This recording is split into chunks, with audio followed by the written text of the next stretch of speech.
ನಿದ್ದೆ ಕಮ್ಮಿಯಾಗಿ ಬರುವಂತಹ ಪಿತ್ತ, ತಲೆ ಸುತ್ತು, ವಾಮಿಟಿಂಗ್ ಸೆನ್ಸೇಷನ್ ಇರ್ಬೋದು, ಅಜೀರ್ಣ ಆದರೆ ಹಾಗೆಯೇ ಅಸಿಡಿಟಿಗೆ ತುಂಬಾ ಒಳ್ಳೆಯದು ಈ ಜ್ಯೂಸ್.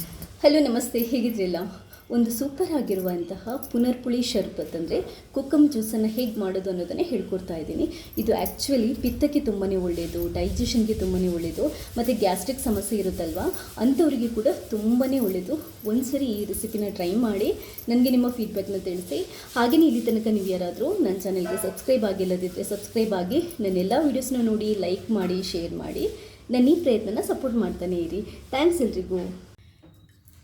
ನೋಡಿ, ಈ ಕೋಕಮ್ ಅಥವಾ ಪುನರ್ಪುಳಿ ಶರ್ಬತ್ ಮಾಡಲಿಕ್ಕೆ ನಮಗೆ ಮೇಯ್ನಾಗಿ ಬೇಕಾಗಿರೋದು ಪುನರ್ಪುಳಿದು ಸಿಪ್ಪೆ ಅಥವಾ ಕೋಕಮ್ದು ಸಿಪ್ಪೆ. ಅಂಗಡಿಗಳಲ್ಲಿ ಸಿಗುತ್ತೆ. ಅಂದರೆ ಪುನರ್ಪುಳಿದು ಹಣ್ಣು ಇರುತ್ತಲ್ವ, ಅದರದ್ದು ಸಿಪ್ಪೆ ಒಣಗಿಸಿಬಿಟ್ಟು ಈ ಥರ ಮಾಡಿರ್ತಾರೆ. ಇದು ಒಮ್ಮೆ ತಂದರೆ ವರ್ಷಗಟ್ಟಲೆನೂ ಹಾಳಾಗಲ್ಲ, ಚೆನ್ನಾಗೇ ಇರುತ್ತೆ. 2 ಗ್ಲಾಸ್ ನಾವು ಜ್ಯೂಸ್ ಮಾಡೋದಿದ್ದರೆ ಒಂದಿಷ್ಟು ಸಿಪ್ಪೆ ಬೇಕಾಗುತ್ತೆ. ಇನ್ನೊಂದು ಇಂಗ್ರೀಡಿಯೆಂಟ್ ಏನು ಅಂತಂದರೆ ಅದು ಲಿಂಬೆ. ಲಿಂಬೆ ಆಪ್ಷನಲ್, ಬೇಕಿದ್ರೆ ಮಾತ್ರ ಹಾಕೋಬೋದು. ನೀವು ಲಿಂಬೆ ಹಾಕದೆ ಡೈರೆಕ್ಟಾಗಿ ಬರೀ ಪುನರ್ಪುಳಿಯಿಂದ ಕೂಡ ಶರ್ಬತ್ತನ್ನು ಮಾಡ್ಬೋದು. ಲಿಂಬೆ ಹಾಕಿದರೆ ಸ್ವಲ್ಪ ಕಡಕ್ಕಾಗಿ ಬರುತ್ತೆ.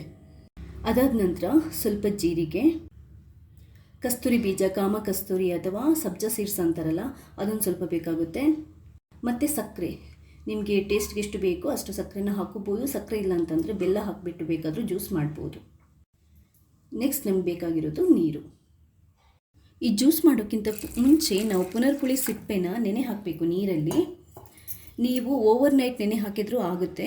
ಇಲ್ಲದಿದ್ದರೆ ಏನು ಮಾಡಬೇಕು, ನೀವು ಇಮಿಡಿಯೇಟಾಗಿ ಮಾಡಬೇಕು ಅಂತಂದರೆ ಈ ಸಿಪ್ಪೆನ 1-2 ಗಂಟೆ ಮುಂಚೆ ನೀವು ಸ್ವಲ್ಪ ಬಿಸಿ ನೀರಲ್ಲಿ ನೆನೆ ಹಾಕಬೇಕು. ನೆನೆ ಹಾಕೋಕ್ಕಿಂತ ಮುಂಚೆ ಇದೊಂದು ಸ್ವಲ್ಪ ನೀರು ಹಾಕ್ಕೊಂಡು ನೀಟಾಗಿ ತೊಳ್ಕೊಳ್ಳಿ. ಅಂದರೆ ಡ್ರೈ ಮಾಡುವಾಗ ಅಲ್ಲಿ ಇಲ್ಲೆಲ್ಲ ಇಟ್ಟಿರ್ತಾರಲ್ಲ, ಅವಾಗ ಧೂಳೆಲ್ಲ ಸೇರಿಕೊಂಡಿರುತ್ತೆ. ನೋಡಿ, ಈ ನೀರಲ್ಲಿ ಎಷ್ಟು ಕಸ ಬರ್ತಾ ಇದೆ ಅಂತ. ಇದನ್ನ ತೆಗೆದುಬಿಟ್ಟು ಈ ನೀರನ್ನು ಚೆಲ್ಬಿಟ್ಟು ಆಮೇಲೆ ನಾವು ಇದಕ್ಕೆ ಫ್ರೆಶ್ ವಾಟರ್ ಹಾಕಿ ಇಟ್ಬಿಡೋಣ. ಇವಾಗ ಒಂದು ಅರ್ಧ ಕಪ್ಪಷ್ಟು ಫ್ರೆಶ್ ನೀರನ್ನು ಹಾಕಿಬಿಟ್ಟು ನಾನು ಇದನ್ನ ನೈಟೇ ಸೋಕ್ ಮಾಡಲಿಕ್ಕೆ ಹಾಕ್ತಾಯಿದ್ದೀನಿ. ಈಗ ಜ್ಯೂಸ್ ಮಾಡೋಕ್ಕಿಂತ ಒಂದು 10 ನಿಮಿಷಕ್ಕಿಂತ ಮುಂಚೆ ನೀವು ಕಸ್ತೂರಿ ಬೀಜ ಇರುತ್ತಲ್ವ, ಅದನ್ನ ಒಂದು ಬೌಲಲ್ಲಿ ಹಾಕಿ ಸ್ವಲ್ಪ ಒಂದು 1/4 ಕಪ್ಪಷ್ಟು ನೀರು ಹಾಕಿ ಒಂದು ಸ್ವಲ್ಪ 10 ನಿಮಿಷ ಬಿಟ್ಬಿಡಬೇಕು. ನೀವು 2 ಗ್ಲಾಸ್ ನೀರು ಜ್ಯೂಸ್ ಮಾಡೋದಿದ್ದರೆ ಒಂದು ಅರ್ಧ ಟೇಬಲ್ ಸ್ಪೂನಷ್ಟು ಈ ಕಸ್ತೂರಿ ಬೀಜ ಅಥವಾ ಸಬ್ಜಾ ಸೀಡ್ಸ್ ಸಾಕು. ಇದು ನೆನೆಯಲಿ ಸ್ವಲ್ಪ. ಇವಾಗ ಈ ಜೀರಿಗೆ ಇದೆಯಲ್ಲ, ಇದನ್ನ ಡೈರೆಕ್ಟಾಗಿ ಹಾಕ್ಲಿಕ್ಕೆ ಆಗಲ್ಲ. ನಿಮ್ಮಲ್ಲಿ ಹುರಿದ್ಬಿಟ್ಟ ಜೀರಿಗೆ ಇದ್ದಿದ್ರೆ, ಜೀರಿಗೆ ಪುಡಿ ಇದ್ದರೆ ಅದನ್ನ ನೀವು ಹಾಕೋಬೋದು. ಇದನ್ನ ನಾನು ಹುರ್ಕೊಂಡು ಪುಡಿ ಮಾಡ್ಕೊತೀನಿ. ಸ್ಟವ್ ಮೇಲೆ ಒಂದು ಪ್ಯಾನ್ ಇಟ್ಟು ಅದನ್ನ ಬಿಸಿ ಮಾಡಿಕೊಂಡು ಜೀರಿಗೆನ ಹುರಿದ್ಕೊಳ್ಳೋಣ.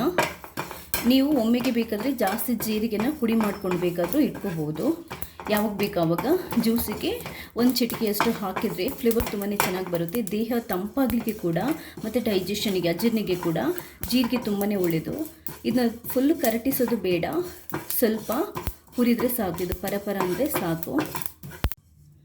ಇದು ಸ್ವಲ್ಪ ಬಿಸಿ ಇರುವಾಗಲೇ ಇದನ್ನ ಒಂದು ಪುಡಿ ಮಾಡುವಂತಹ ಮಿಕ್ಸಿಗೆ ಹಾಕಿಬಿಟ್ಟು ಇವಾಗ ಗ್ರೈಂಡ್ ಮಾಡ್ಕೊತಾ ಇದ್ದೀನಿ.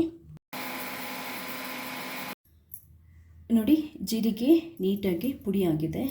ಇದನ್ನು ನೀವು ಜಾಸ್ತಿನೇ ಮಾಡಿಟ್ಕೊಳ್ಳಿ, ಯಾಕಂತಂದರೆ ನಮಗೆ ಯಾವಾಗ ಬೇಕಾದರೂ ಆವಾಗ ಜ್ಯೂಸ್ ಮಾಡುವಾಗ ಹಾಕೋಬೋದು.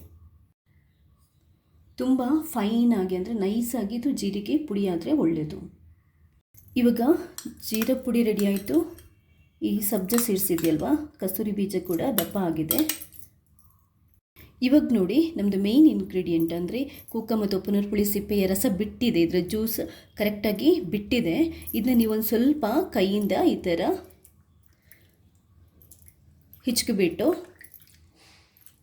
ಈ ಸಿಪ್ಪೆನ ಫಿಲ್ಟರ್ ಮಾಡೋಣ. ಇದರ ಜ್ಯೂಸ್ ಮಾತ್ರ ನಾವು ಜ್ಯೂಸ್ ಮಾಡ್ಕೊಳ್ಳುವಾಗ, ಅಂದರೆ ಇದರ ರಸ ಮಾತ್ರ ನಾವು ಜ್ಯೂಸ್ ಮಾಡ್ಕೊಳ್ಳುವಾಗ ಹಾಕ್ಕೊಳ್ಕಿರುವಂಥದ್ದು. ಒಂದು ಚಿಕ್ಕ ಪಾತ್ರೆಗೆ ನಾವು ಟೀ ಸೋಸುವ ಸ್ಟೇನರ್ ಇರುತ್ತಲ್ವ, ಅದರಲ್ಲಿ ಇದರ ರಸನ ಫಿಲ್ಟರ್ ಮಾಡ್ಕೊಂಡು ಬಿಡೋಣ. ನೋಡಿ, ನಾವು ಇದನ್ನ ಜ್ಯೂಸಿಗೆ ಹಾಕಿ ಜ್ಯೂಸ್ ಮಾಡುವಂಥದ್ದು. ಆಮೇಲೆ ಈ ಸಿಪ್ಪೆ ಇದೆಯಲ್ಲ, ಇದನ್ನ ಬಿಸಿಡೋದು ಬೇಡ. ಯಾಕಂತಂದರೆ ಒಮ್ಮೆ ಅಲ್ಲ, ಇದರಲ್ಲಿ ಇನ್ನೊಂದು ಸರಿ ಇದನ್ನ ನೀರಿಗೆ ಹಾಕಿಬಿಟ್ಟು ನಾವು ಜ್ಯೂಸ್ ಮಾಡ್ಕೋಬೋದು. ಬೌಲಲ್ಲಿ ನೀರು ತಗೊಂಡು ಈ ಸಿಪ್ಪೆ ಇದೆಯಲ್ಲ, ಒಂದು ಸರಿ ನಾವು ರಸ ತೆಗೆದಿರುವಂಥ ಸಿಪ್ಪೆನ ಮತ್ತೊಂದು ಸರಿ ಈ ನೀರಿಗೆ ಹಾಕಿ ಇಡ್ಬೋದು. ಯಾಕಂತಂದರೆ ಪೂರ್ತಿ ರಸ ಇದರದ್ದು ಹೋಗಿರಲ್ಲ. ಇನ್ನೊಂದು ಸರಿ ನೀವು ನೀರಿಗೆ ಹಾಕಿದರೆ ಮತ್ತೊಂದಷ್ಟು ಜ್ಯೂಸ್ ಬಿಡುತ್ತೆ, ಇದರ ರಸ ಬಿಡುತ್ತೆ. ಅದನ್ನು ಕೂಡ ನಾವು ಯೂಸ್ ಮಾಡ್ಬೋದು. ಇಂಗ್ರೀಡಿಯೆಂಟ್ಸ್ ರೆಡಿ ಆಗಿದೆ. ಇವಾಗ ಡೈರೆಕ್ಟಾಗಿ ನಾವು ಜ್ಯೂಸನ್ನು ಮಾಡ್ಕೊಳ್ಳೋದು. ಒಂದು ಪಾತ್ರೆ ತಗೊಳ್ಳಿ. ಪಾತ್ರೆ ತಗೊಂಡು ಕೊಕ್ಕಮ್ ರಸ ಇದೆಯಲ್ವಾ, ಅದನ್ನ ಅಂದರೆ ಈ ಪುನರ್ಪುಳಿದು ತೆಗೆದಿಟ್ಟಿರುವಂತಹ ರಸನ ಹಾಕೊಳ್ಳಿ. ಇದಕ್ಕೆ ಒಂದು ಸ್ವಲ್ಪ ಚಿಟಿಕೆಯಷ್ಟು ಜೀರಿಗೆ ಪುಡಿನ ಹಾಕ್ಕೊಳ್ಳಿ. ಇವಾಗ ನಾನು ಈ ಜ್ಯೂಸಿಗೆ ಒಂದು ಅರ್ಧದಷ್ಟು ಲಿಂಬೆ ರಸನ ಹಿಂಡ್ಕೊತೀನಿ. ಈ ಲಿಂಬೆ ರಸ ಹಿಂಡೋದ್ರಿಂದ ಉಪಯೋಗ ಏನು ಅಂತಂದರೆ ಇದು ದೇಹ ತಂಪು ಮಾಡಲಿಕ್ಕೆ ಒಳ್ಳೆಯದು, ಡೈಜೆಷನ್ಗೆ ಒಳ್ಳೆಯದು, ಪಿತ್ತಕ್ಕೆ ಒಳ್ಳೆಯದು, ಎಲ್ಲದಕ್ಕೂ ತುಂಬಾ ಒಳ್ಳೆಯದು. ಎಲ್ಲದಕ್ಕಿಂತ ಜಾಸ್ತಿಗೆ ಏನು ಅಂತಂದರೆ ನಮಗೆ ಜ್ಯೂಸ್ದು ರುಚಿ ಇದೆಯಲ್ಲ ತುಂಬಾ ಚೆನ್ನಾಗಿ ಬರುತ್ತೆ. ರುಚಿಗೆ ಎಷ್ಟು ಬೇಕೋ ಅಷ್ಟು ಸಕ್ಕರೆನ ನೋಡ್ಕೊಂಡು ಹಾಕ್ಕೊಳ್ಳಿ. ಸಕ್ಕರೆ ಆರೋಗ್ಯಕ್ಕೆ ಒಳ್ಳೆಯದಲ್ಲ ಅನ್ನೋರು ಸಕ್ಕರೆನ ಸ್ಕಿಪ್ ಮಾಡಿ ನೀವು ಬೆಲ್ಲ ಬೇಕಾದರೂ ಹಾಕೋಬೋದು. ನಾನು 2 ಗ್ಲಾಸ್ ಜ್ಯೂಸಿಗೆ 4 ಟೇಬಲ್ ಸ್ಪೂನಷ್ಟು ಸಕ್ಕರೆನ ಹಾಕೊತಾ ಇದ್ದೀನಿ. ಫಸ್ಟ್ ಕ್ಲೀನಾಗಿ ಮಿಕ್ಸ್ ಮಾಡ್ಕೊಳ್ಳಿ. ಸಕ್ಕರೆ ಕರಗಬೇಕು. ಸಕ್ಕರೆ ಕರಗಿದಾದ ನಂತರ ಇವಾಗ ಕೊನೆಯದಾಗಿ ನಾನು ನೀರನ್ನು ಹಾಕೊತಾ ಇದ್ದೀನಿ. 1.5 ಗ್ಲಾಸಷ್ಟು ನೀರನ್ನು ಹಾಕೊತಾ ಇದ್ದೀನಿ. ನೀರನ್ನು ಹಾಕ್ಕೊಂಡು ಒಂದ್ಸರಿ ಮಿಕ್ಸ್ ಮಾಡ್ಕೊಳ್ಳಿ. ಕೊನೆಯದಾಗಿ ಇದಕ್ಕೆ 1 ಟೇಬಲ್ ಸ್ಪೂನಷ್ಟು ನಾನು ಈ ಕಸ್ತೂರಿ ಬೀಜ ಅಥವಾ ಸಬ್ಜಾ ಸೀಡ್ಸ್, ನೆನೆ ಹಾಕಿದ ಸಬ್ಜಾ ಸೀಡ್ಸನ್ನು ಹಾಕೊತಾ ಇದ್ದೀನಿ. ಈ ಕಸ್ತೂರಿ ಬೀಜನ ಹಾಕ್ಕೊಂಡು ಚೆನ್ನಾಗಿ ಮಿಕ್ಸ್ ಮಾಡ್ಕೊಳ್ಳಿ. ಕಸ್ತೂರಿ ಬೀಜ ತುಂಬಾ ಒಳ್ಳೆಯದು, ಆರೋಗ್ಯಕ್ಕೆ ತುಂಬಾ ಒಳ್ಳೆಯದು. ಜ್ಯೂಸ್ಗೆ ಒಳ್ಳೆ ಫ್ಲೇವರ್ ಕೊಡುತ್ತೆ. ಮತ್ತು ನಾವು ಬೇಸಿಗೆ ಟೈಮಲ್ಲಿ ಈ ಜ್ಯೂಸನ್ನು ಯಾವುದೇ ಜ್ಯೂಸ್ ಮಾಡುವಾಗ ಬೇಕಾದರೂ ಸಬ್ಜಾ ಸೀಡ್ಸನ್ನು ಹಾಕೋದ್ರಿಂದ ದೇಹನ ತಂಪಾಗಿಡಲಿಕ್ಕೆ, ಡೈಜೆಷನಿಗೆ ಪ್ರತಿಯೊಂದಕ್ಕೂ ಒಳ್ಳೆಯದಾಗುತ್ತೆ. ನೋಡಿ, ಸೂಪರ್ ಆಗಿರುವಂತಹ ಪುನರ್ಪುಳಿ ಮತ್ತು ಜೀರಿಗೆಯ ಜ್ಯೂಸ್ ರೆಡಿಯಾಗಿದೆ.